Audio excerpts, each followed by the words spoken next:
অর্থ পাচার বন্ধ হয়ে যাওয়ায় রেমিটেন্স বাড়ছে বলে জানিয়েছেন বাংলাদেশ ব্যাংকের governor doctor Ahsan H Mansur.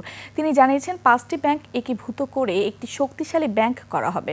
দেশের স্বার্থে উচ্চ কক্ষে পিআর পদ্ধতি রাখারও পরামর্শ দিয়েছেন তিনি। অন্যদিকে বিএনপি নেতা আমির খসরু মাহমুদ চৌধুরী বলেন, সরকার পতনের 3 মাসের মধ্যে নির্বাচন হলে অর্থনীতি ও আইন শৃঙ্খলা আরও ভালো থাকত। পরিস্থিতি উত্তরণে দ্রুত গণতান্ত্রিক ব্যবস্থায় ফেরার তাগিদ দিয়েছেন ব্যবসায়ী ও রাজনীতিবিদরা। মানিক শিকদার রিপোর্ট।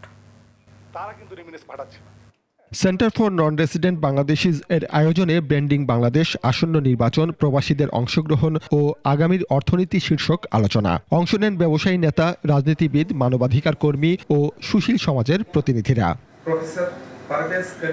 অনুষ্ঠানে ভার্চুয়ালি যুক্ত হয়ে বাংলাদেশ ব্যাংকের গভর্নর বলেন, প্রবাসীদের কষ্টার্জিত রেমিটেন্স বৃদ্ধি ও অর্থ পাচার কমার ফলে এখন ডলারের সংকট নেই। কথা বলেন দেশের ব্যাংক খাত নিয়েও।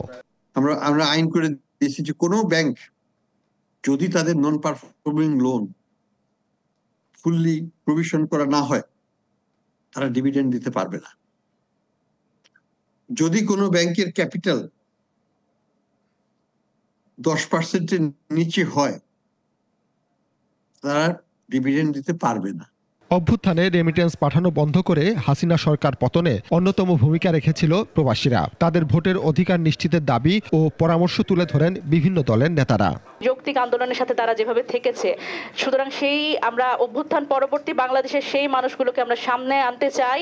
শেখ হাসিনা পালিয়ে যাওয়ার পরের দিনে কিন্তু প্রবাসীরা আরো বেশি নির্বাচন চেয়েছিল বাংলাদেশে, যে এই দেশকে আর কোনোভাবেই পিছনের দিকে নিয়ে যাওয়া যাবে না।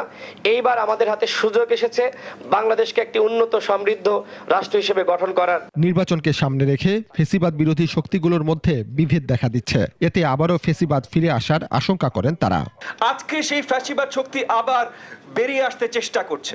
এই যে আমার উপরে আজকে হত্যার একটা চেষ্টা ছিল, আজকে সফল হয়নি, আগামীতে কোথায় যে কিভাবে সফল হতে পারে আমরা জানি না। বিচার এবং সংস্কার প্রক্রিয়া যথার্থভাবে সম্পন্ন করতে গেলেই আমাদের নির্বাচনটা লাগবে। আমরা আগামী নির্বাচনে যদি সত্যি আমরা যদি প্রপার লোক, ভালো লোক আনতে হয়, এই মাসল পাওয়ার এন্ড মানি পাওয়ার আমরা কিভাবে দূর করব, এটা হলো সবচেয়ে বড় ব্যাপার। সংস্কার ও বিচারের প্রয়োজনেই দ্রুত গণতান্ত্রিক সরকার প্রয়োজন বলে মত দেন আলোচকরা। বিএনপির স্থায়ী কমিটির সদস্য আমির খসরু মাহমুদ চৌধুরী বলেন, জনগণ অন্তর্বর্তী সরকারের কাছে মানুষের খুব বেশি প্রত্যাশা নেই। সবাই দ্রুত একটি সুষ্ঠু নির্বাচন চায়। বাংলাদেশে তাদের মাধ্যমে একটি সুষ্ঠু নিরপেক্ষ নির্বাচনের মাধ্যমে একটা ট্রানজিশনারি গভর্নমেন্ট হিসাবে গণতান্ত্রিক প্রক্রিয়ায় ফিরিয়ে দেওয়া, এটা হচ্ছে তাদের প্রাইমারি দায়িত্ব, এবং সেই দায়িত্বটা যদি তারা পালন করে, I am quite happy about ইট।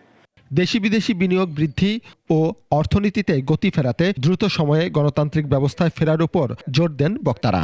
আমাদের দীর্ঘমেয়াদী পরিকল্পনা এবং নীতি নির্ধারক ব্যবস্থাপনা পদ্ধতি দরকার, অন্যথায় বিনিয়োগ বাধাগ্রস্ত হবে।